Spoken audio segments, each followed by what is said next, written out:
La luce è importante per creare benessere. Una luce corretta, che non abbaglia, che mi crea un'emozione, che mi illumina il piatto dove mangio ma non mi illumina gli occhi, che mi arreda un ambiente. Durante le ore di lavoro, in fabbrica, in ufficio, ho una luce più fredda, che se c'è nella serotonina, che è l'ormone che ci tiene svegli, e la luce calda la sera invece in casa, che ci rilassa, che piano piano poi produce la melatonina, che è l'ormone che ci fa dormire. E non sono io che lo dico, ci sono gli studi scientifici che lo dicono. Noi cerchiamo di creare delle lampade che siano sia belle da vedere di design, perché è fondamentale, perché siamo italiani, dobbiamo fare le cose fatte bene, ma anche che abbiano una funzione tecnica molto importante, che risolvano un problema specifico. Non può essere una lampada messa là solo perché un altro oggetto, un altro pezzo di ferro da mettere in casa che ci crea solo che qualcosa in più. Dobbiamo creare qualcosa che abbia un'anima, che risolva un problema specifico, che quindi mi crea un benessere, che sto bene in quel ristorante, ma sto bene anche a casa, ma sto bene anche in ufficio. Le luci non sono tutte uguali.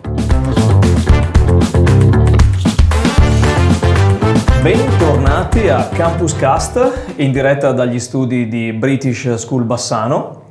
È il caso di dire luci, motore, azione, ma tante luci oggi. Il vostro podcast preferito con forti accenti veneti e alte propensioni internazionali ha come ospite Mr. Light. Andrea Lanaro, benvenuto. Grazie dell'invito. Titolare di Olev. Esattamente. Raccontaci di te, raccontaci della tua azienda, raccontaci di come un brand della luce, un brand del territorio di Bassano è conosciuto, riconosciuto e rispettato a livello internazionale. So che è una domanda enorme, ma mi piacerebbe sapere il percorso che ti ha portato a essere l'uomo imprenditore che sei oggi, partito appunto dal nostro territorio. Sì, grazie dell'introduzione, grazie dell'imprenditore, molto prestigioso per tua. Sì, la mia storia parte ben oltre, prima che io nascessi, 50 anni fa, quando dal garage sotto casa, dove mio padre si divertiva come terzo lavoro a fare delle lampade, di inventare delle lampade, e poi quando io ho finito gli studi, fatalità, lui ha mollato gli altri due lavori, ci siamo messi sempre in questo garage sotto casa a trafficare con le luci, con le lampade, e incominciare a fare i primi prototipi, le prime lampade. Incominciavamo a venderle nei negozi, incominciavamo a venderle nelle case, e piano piano stava facendo. Dopo 10 anni sempre in questo garage sotto casa ha avuto uno di quei treni che passano durante la vita, bisogna saltarci sopra, io penso, e c'è passato questo treno che era un'autorizzazione, un permesso a costruire nella zona industriale, e è stato il primo salto che abbiamo costruito, il primo capannone in zona industriale del nostro paese. Quindi ci siamo trasferiti da un garage a un capannone, da là si è aperto e ampliato il nostro lavoro. Correva l'anno? Erano 22 anni fa. 22 anni fa? 22 anni fa. Okay. Quindi in tempi storicamente abbastanza recenti, diciamo. Sì, io lavoro da 30 anni che faccio questo mestiere. Ok, quindi 8 anni di garage, sì, e 22 anni di quello che è successo, sì, dopo. Vai, raccontami il prossimo passaggio, ero un po' curioso della tempistica. Sì, poi man mano che il lavoro cresce, se sai far bene le cose, oppure quando fai bene le cose, il lavoro in quegli anni, negli anni 90, veniva da solo. No, in quegli anni, negli anni 90, il marketing non si conosceva neanche la parola marketing, e soprattutto per un ragazzo come me, giovane, bastava fare bene il proprio lavoro e il lavoro arrivava da solo. Poi piano piano, un po' perché eravamo bravi, un po' perché in quegli anni si vendeva molto bene e tutto, c'era bisogno, c'era un bel fermento in tutto quello che era intorno all'edilizia e al lavoro in genere, e siamo cresciuti sempre di più. Adesso siamo arrivati ad avere 32 persone nel nostro stabilimento, più facciamo lavorare diverse altre persone come terzisti, e quindi c'è un bel lavoro nel territorio. Cerchiamo di lavorare, mantenere tutto quello che è il nostro lavoro, far lavorare le aziende del territorio. Siete riconosciuti sul territorio, fate crescere il territorio, siete cresciuti anche grazie al territorio, perché immagino che quelle che erano le prime commesse vi giungessero da quello che era un'area abbastanza local in questo. Sì. Ma la progressione vi ha portato ad essere riconosciuti prima a livello nazionale e poi, anzi probabilmente prima che a livello completamente nazionale, già oltre i primi confini di approccio. Sì. Qual è stata la vostra escalation professionale, la vostra escalation anche di riconoscimento a livello estero? Sì, diciamo che se partiamo dalla prima rivoluzione è stata l'evoluzione del LED, no? Quando è arrivato il LED noi ci siamo subito innamorati di questo prodotto, di questa tecnologia, e quindi c'è stato il primo switch. Siamo passati da artigiani del garage a... Parlare di switch quando si parla di illuminazione mi fa tanto ridere.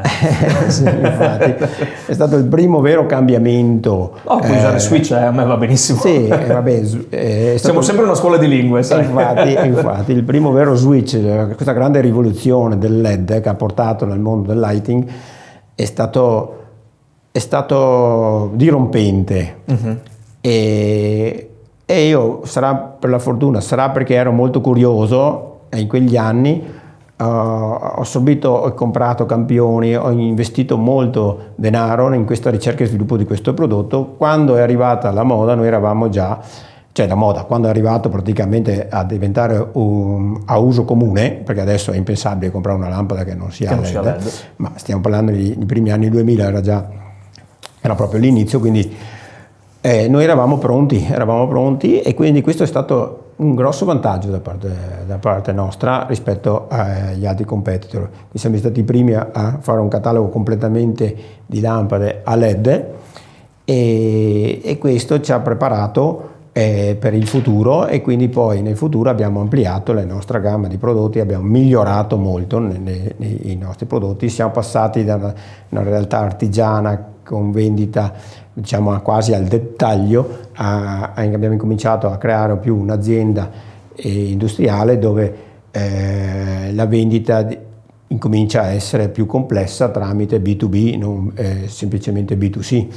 Quindi è passato in tutte le fasi da venditore a produttore, e adesso l'azienda vende anche all'estero proprio perché sta implementando una serie di partnership con agenzie e partner e altri distributori in vari stati, soprattutto in Europa, ma anche nel resto del mondo. Interrompiamo soltanto un attimo per ricordarvi che questo episodio vi è offerto da Americana, l'agenzia che vi aiuterà ad integrare l'intelligenza artificiale con il vostro business in modo facile, efficace e personalizzato. Americana utilizza una combinazione di esperienza imprenditoriale, marketing basato sui dati e tecnologia avanzata per aiutare la tua azienda ad ottimizzare i tempi, migliorare i flussi di lavoro ed ottenere risultati concreti. Per capire meglio come l'intelligenza artificiale può aiutare il tuo business, visita americana.vision. Il link per entrare in contatto con Americana e conoscere meglio i loro servizi lo trovate direttamente nella sinossi di questo video. L'origine del nome della vostra azienda? L'origine del nome è stato un rebranding nel 2014, dove c'era la necessità, proprio per fare questo cambiamento da azienda artigiana ad azienda produttrice industriale, che si cercava di avere un nuovo brand, perché prima era un altro nome, un acronimo di 3 consonanti che era difficile da pronunciare, difficile da ricordare. Quindi, studiando un po' le basi del marketing, c'era bisogno di avere un nome che si potesse leggere e dire un po' in tutte le lingue, ricordare in tutte le lingue. Quindi mi sono appoggiato a uno specialista del brand positioning che mi ha suggerito qualcosa che era attorno al LED, era OLED, ma poi sono uscite subito le prime TV OLED e abbiamo cambiato con OLEV, perché così OLEV si legge dalla Russia all'America più o meno alla stessa maniera, non c'era niente nel web che ricordasse qualcosa attorno al lighting. Quindi un'esclusività che ricordi qualcosa che abbia a che fare con la luce, in questo caso, e che sia effettivamente riconoscibile a livello internazionale. Sì, ci sono delle regole nel brand positioning che sono quelle di avere un nome corto e poi un payoff giusto. Infatti all'inizio avevamo messo Olive solo LED, solo design, con questa allitterazione che poi abbiamo cambiato perché la gente pensava che facessimo LED, ma noi facevamo lamp da LED, quindi adesso abbiamo cambiato con Exclusive Lamp Made in Italy, perché è importante per noi comunicare che siamo italiani, che le facciamo in Italia, che non importiamo niente, che produciamo tutto in Italia e soprattutto in Veneto. Molto bene. La V sta per Veneto forse? Anche potrebbe essere, sì, potremmo farla diventare così. Mi piace il ragionamento che hai fatto e l'evoluzione che hai dato da elementi artigianali a strutture industriali.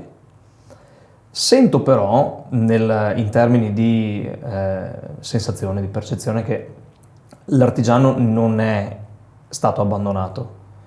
È presente, è costante e molto probabilmente è stato trasmesso anche come concetto a chi per te lavora in questi giorni.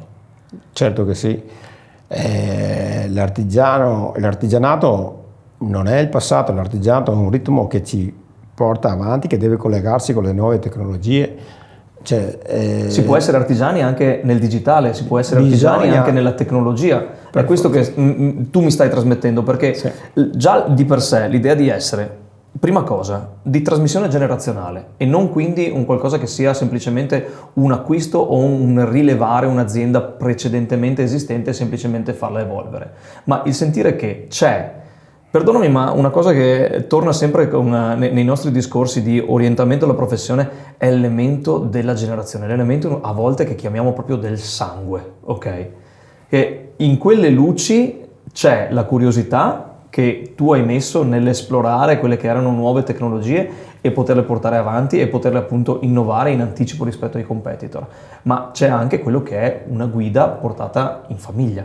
Sì, perché ereditare è una competenza, ereditare è una passione, è un dono, ma è anche una responsabilità. Mio padre, quando mi ha insegnato tutto quello che era il discorso dell'illuminazione, all'inizio, il fornitore, come assemblare, quelle cose.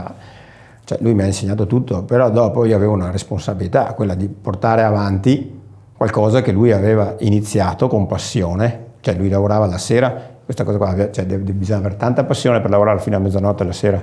Tu l'hai detto, il terzo lavoro che faceva è una cosa che contraddistingue molti imprenditori, e mi viene il caso di dire molti imprenditori veneti che appunto si ritrovavano ad essere con un primo lavoro che era quello che portava lo stipendio a casa, un secondo lavoro che era quello che magari faceva per gli amici e il terzo lavoro che era quella passione o quella pazzia a volte. Passione e pazzia molto spesso vanno di pari passo quando si tratta di magari avere l'intuizione che porta poi a un successo imprenditoriale. Infatti è incredibile pensando adesso ai tempi nostri a cosa facevano i nostri genitori negli anni 70. Negli anni 70 dopo la guerra, dopo le guerre c'era bisogno di tutto, c'era bisogno di qualsiasi attività che impiantavi funzionava, però c'era anche da dire che c'era quel sogno di avere il posto fisso in una fabbrica era una cosa che, tipo nel mio caso di mio papà, non me l'ha mai detto, ma lo so per certo, era una sicurezza che era importante da uno che era nato in una famiglia contadina lavorando i campi. Già andare in fabbrica era già un grande obiettivo. Una promozione sociale anche. Sì, e anche una sicurezza del posto fisso, una sicurezza in più. Le altre attività non erano sicure, erano incerte. Dobbiamo pensare che adesso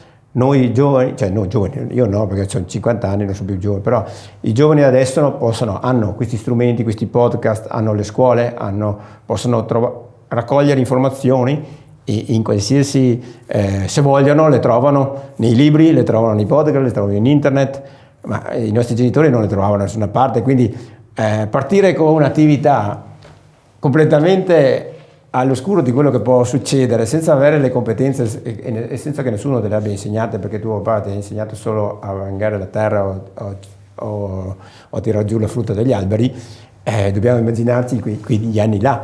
Quindi è stato bravissimo a riuscire a portare avanti queste tre attività, a darmi un futuro, nel mio caso, molto sereno, spensierato, perché la mia infanzia è stata comunque, eravamo una famiglia normale e mi ha passato l'insegnamento che è la passione per il lavoro, la dedizione al lavoro, la dedizione al sacrificio e poi con gli anni strada facendo, se fai le cose fatte bene, con la disciplina riesci anche ad arrivare, perché la passione ti fa iniziare, ti porta avanti, ma la disciplina è l'unica cosa che ti serve per arrivare al tuo obiettivo. A completare quella missione aziendale in questo caso, aziendale, ma personale in un certo senso. Che però... Quando hai capito che Olev non era più un'azienda ma una missione, una filosofia anche, mi viene quasi da dire, perché stiamo sempre parlando di luce. Quando si parla di luce si parla di illuminazione, quando si parla di illuminazione si parla di effettivamente idee, nuove prospettive, cioè la capacità effettivamente di far luce, di dare qualcosa che prima non era visibile, non era chiaro e dopo diventa più chiaro. Pare di no, ma la mia percezione, quella che è la mission di Olev e la mission appunto di imprenditori che hanno a che fare con qualcosa che porta un rischiaramento, nel vostro caso fisico, ma perché no, anche ideale, ecco. Penso che una mission non sia mai soltanto qualcosa di effettivamente fisico, ma deve andare oltre, deve portare qualche messaggio che trascende. La luce ha una simbologia fortemente trascendente, l'essenza in sé. Cioè, tu mi chiedi quando abbiamo capito, cioè noi abbiamo capito fatalità quando abbiamo visto che le persone, i nostri clienti, gli architetti con cui lavoriamo, i lighting designer con cui lavoriamo, hanno cominciato a riconoscere non solo la qualità del prodotto, ma quello che noi ci sforzavamo di comunicare, quindi che la luce fa benessere, crea benessere. La luce è importante per creare benessere, perché una luce corretta, che non abbaglia, che mi crea un'emozione, che mi illumina il piatto dove mangio ma non mi illumina gli occhi, che mi arreda un ambiente, una luce corretta che magari durante le ore di lavoro in fabbrica, in ufficio, ho una luce magari più fredda, che se c'è nella serotonina, che è l'ormone che ci tiene svegli, e la luce calda la sera invece in casa, che ci rilassa, che piano piano poi produce la melatonina, che è l'ormone che ci fa dormire. Anche per questo che nei computer adesso ci sono le nuove funzioni di night shift, che lo schermo diventa più giallo, più caldo, perché ci sono degli studi scientifici che lo dicono, che le luci fredde fanno male di sera prima di dormire, ma fanno bene di giorno per tenerci svegli.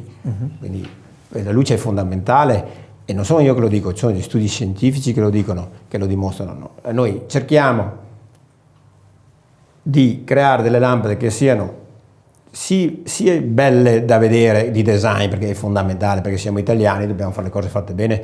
Noi quando andiamo in giro per il mondo siamo vestiti bene, ci riconoscono tutti gli italiani perché come sono vestiti, per come mangiano, e anche nelle lampade, nel design siamo forti anche là, e quindi anche noi cerchiamo di portare avanti per quello che possiamo noi con il nostro prodotto delle lampade che siano belle da vedere. Quando le guardi deve capirsi che siamo italiani, ma anche che abbiano una funzione tecnica molto importante, che risolvano un problema specifico. Non può essere una lampada messa là solo perché un altro oggetto, un altro pezzo di ferro che aggiungiamo nel web, in internet o nella vendita, perché da mettere in casa, che ci crea solo che qualcosa in più da smaltire un po' un domani. Cioè dobbiamo creare qualcosa che abbia un'anima, che risolva un problema specifico, che quindi mi faccia la luce sul piatto del ristorante, non mi faccia la luce negli occhi, che non mi abbagli, che quindi mi crea un benessere, che sto bene in quel ristorante, ma sto bene anche a casa, ma sto bene anche in ufficio.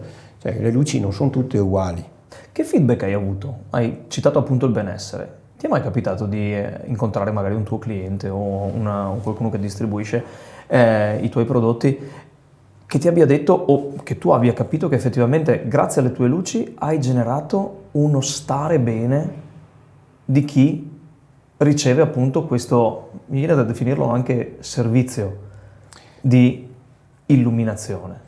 Allora, se ti dicessi che qualcuno è stato bene grazie alle mie luci, cioè che è guarito o qualche... Non chiedo miracoli, ma... Ti direi una bugia. Cioè, ci sono gli studi scientifici che dicono che noi dovremmo vivere una luce artificiale, diciamo, quella della lampada, dentro una casa, dentro un ufficio, che sia più simile possibile a quella che abbiamo fuori, all'esterno, alla luce naturale. Cioè noi viviamo il ciclo circadiano, no? Il sole sorge al mattino, la luce viene fredda, poi alla sera al tramonto viene gialla, arancione, poi rossa, poi buio. Quello è quello che dovremmo vivere nel mondo ideale, e che vivevano i nostri antenati, che stavano bene, non erano stressati, non avevano nessun problema, no? Perché andavano a letto, quando si spegneva il fuoco andavano a letto e stavano bene. Adesso logicamente non possiamo riprodurre questa cosa qua, ma con la luce si cerca, almeno avendo queste competenze, cerchiamo di per come è possibile imitarle per generare del benessere. Poi però non posso dirti che qualcuno è guarito, ma posso dirti che ho avuto soddisfazione. A te proprio l'altro giorno una cliente, un architetto, che è andato a mangiare su un ristorante che abbiamo fatto l'illuminazione con la progettazione, fatto con un bravissimo architetto che comunque abbiamo collaborato. La luce di quel ristorante è perfetta proprio, vai dentro, hai un'atmosfera perfetta, non sei abbagliato mai, mangi benissimo, cioè è una situazione di comfort. E lei aveva riconosciuto che stava bene, aveva detto queste lampade qua le avrei fatte OLED sicuramente, perché si era sentita a proprio agio con quell'illuminazione là, quindi quella poteva essere, e fatalità, e le avevamo fatte noi. Però se noi pensiamo anche solo i paesi del nord, che hanno tipo 30 ore di luce a dicembre, oppure viceversa d'estate, e sappiamo che problemi hanno perché non riescono a vivere il ciclo circadiano. Ricordo una mia esperienza di studente Erasmus nel nord della Finlandia. All'interno dell'università c'era una zona in cui i ragazzi che si sentivano appunto obiettivamente depressi dall'assenza di luce andavano, e grazie a delle illuminazioni artificiali che, come dicevi tu, appunto riproponevano quella che era una luce azzurra di energizzante, si passavano quei 10 minuti, un quarto d'ora là per appunto, io lo dicevo sempre, quella è la lampada anti-suicidi. Ecco, è una cosa abbastanza drastica, ma mi dicevano, qua effettivamente se un ragazzo si sente un attimino giù di morale, oltre che magari cercare, non so, di interagire con i compagni di università, viene qua, si siede, legge un libro e già si sente rivitalizzato. Questo è proprio l'effetto che la luce dà, nel senso che spesso very much pun intended, l'elemento luce non passa sotto i riflettori, ok? Giochiamoci pure su questa cosa, sì. perché la diamo per scontata, e quindi il dietro le quinte di quello che è l'illuminazione, la luce, viene considerata come un qualcosa che esiste in maniera naturale, come hai detto tu prima, esiste da sempre, da quando ci siamo accorti che c'è un sole, ecco, che ha luce propria. In questo caso, quali sono gli elementi del vostro lavoro che le persone che godono del vostro lavoro non vedono, e a cui magari tu terresti da poter dire: guarda che dietro ad una lampada c'è molto di più di quello che è la luce che ne viene prodotta?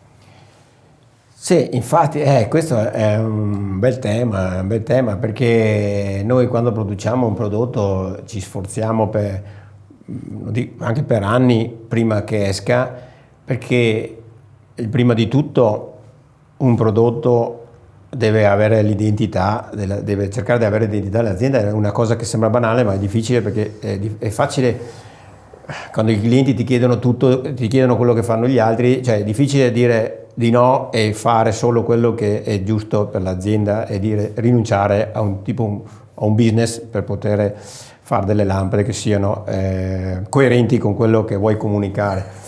Ma tornando alla tua domanda, dietro a una lampada c'è una ricerca e uno sviluppo, c'è un pensiero, una filosofia, cioè deve essere una lampada tecnica, nel nostro caso specifico, parlo deve essere tecnica ma decorativa, cioè deve essere bella da vedere, ma con una bella resa cromatica, con un bel comfort visivo, che abbia un design decorativo accattivante, che risolva un problema specifico, e che dopo anche c'è tutta un'attività di shooting fotografico, marketing, catalogo, video testimonianze, cioè c'è un'attività enorme, una lampada prima di metterla a catalogo, prima di venderla.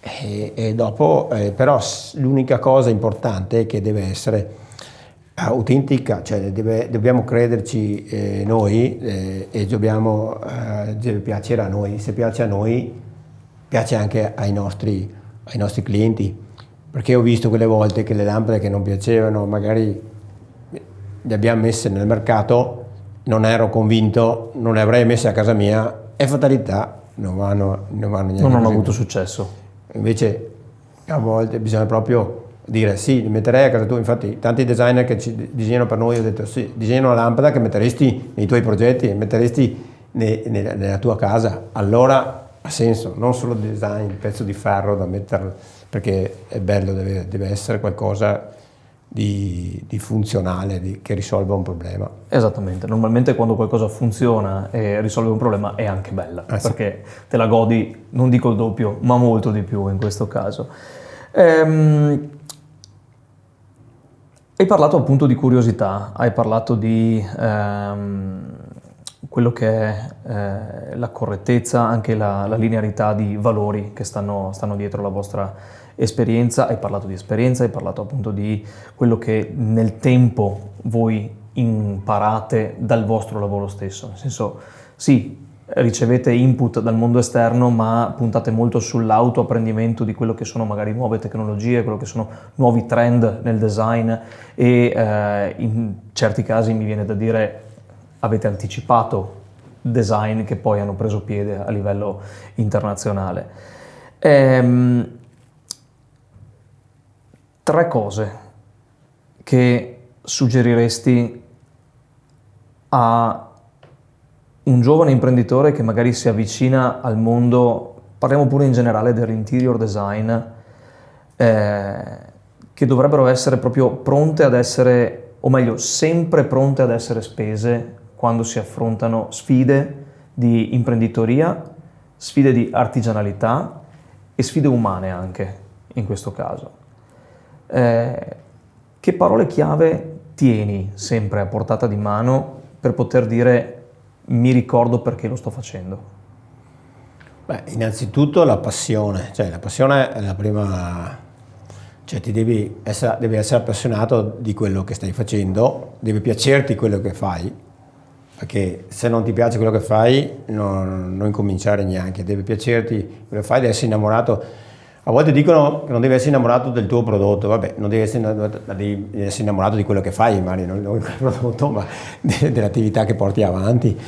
E la seconda parola che dico, cioè deve essere assetato, affamato, curioso, cioè deve essere curioso, ma voglia di crescere, voglia di imparare, quindi ascoltare, cioè ascoltare quelli che possono portarti delle competenze, ascoltare quelli più bravi di te. Uh-huh. Hai avuto delle guide? Scusa se ti interrompo in questo. Ho avuto fortunatamente ho avuto delle guide e sono state anche delle guide che mi hanno veramente sconvolto positivamente il mio percorso, il mio percorso, perché se mi ricollego a prima, io non ho studiato all'università, non sono andato alla Bocconi, sfortunatamente, ma anche fortunatamente da un certo punto di vista, perché comunque ho fatto la mia vita bellissima lo stesso, ma sfortunatamente perché ho preso molto tardi delle competenze che magari studiando, facendo della formazione in qualsiasi scuola dove ti prepara al lavoro, e quindi ho imparato un po' le regole del business, le regole sto ancora tuttora studiando perché non si finisce mai di imparare, e sto cercando di frequentare persone che mi diano degli insegnamenti, spero almeno, cioè, a parte che si apprende da qualsiasi persona, cioè, di tutto, di più, parlando anche con colleghi di altri imprenditori, di altri che fanno altri lavori, ma alla fine le regole sono sempre le stesse, i problemi sono gli stessi, perché spesso si condividono i problemi. Uh-huh. Però tornando alle 3 parole che mi avevi chiesto prima di consigliare a un giovane che intraprende questa strada è sicuramente avere la passione, avere la curiosità, la fame, la sete di imparare, deve aver voglia, ambizione,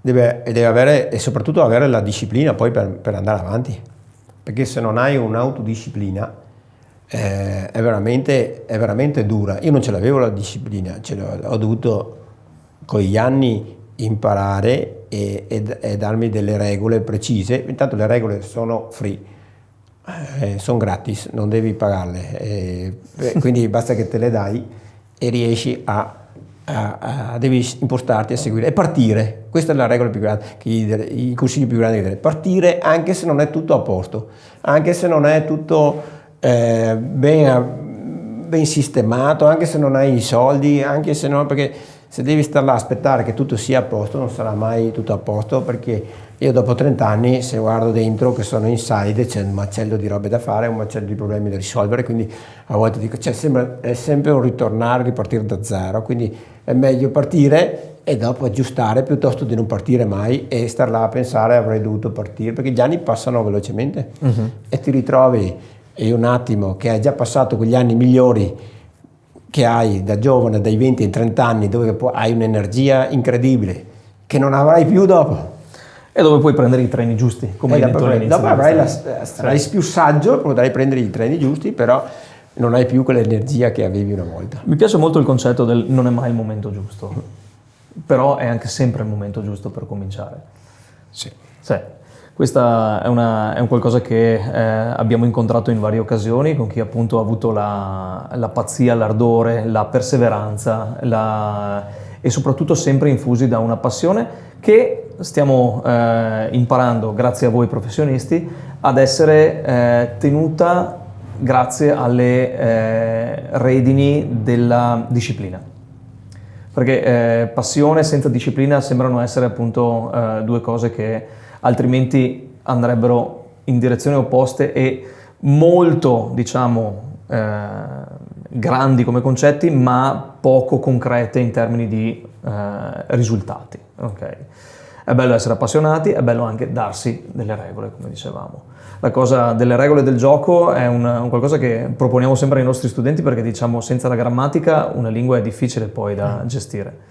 È la perseveranza nel dire sì, imparo e metto in pratica le regole del gioco, vedrai che la passione per imparare una lingua nuova, intraprendere in una nuova azienda o in una qualunque appunto nuova impresa di artigianato, come è successo per voi all'inizio, ti porta ad essere più completo, a sentirti meglio, a far sentire meglio anche gli altri, perché qualunque cosa noi andiamo a proporre, se lo facciamo in modo corretto, regolare e strutturato, vedi che genera del benessere anche in chi ne usufruisce, soprattutto quando si riesce a trasmettere non soltanto l'elemento fisico o l'elemento del servizio, ma anche l'elemento della passione che noi mettiamo nel nostro lavoro.